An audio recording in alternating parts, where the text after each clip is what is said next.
ఎర్ర ఛాయ కోతి అవతార వెంటమాయ కత్తి సేత పట్టకుండా కాయ కోసినాడు కపిలయ్యా.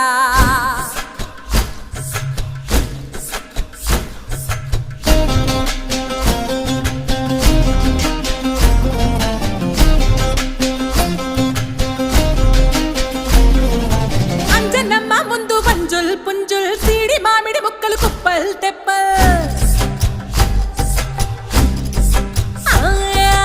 అంజనమ్మ ముందు వంజుల్ పుంజుల్ సీడి మామిడి ముక్కలు కుప్పల్ తెప్పల్. టెంకలోని జీడి వంకలెన్నున్నా పులిగోరు పళ్ళతో పరపర తీశాడు రో.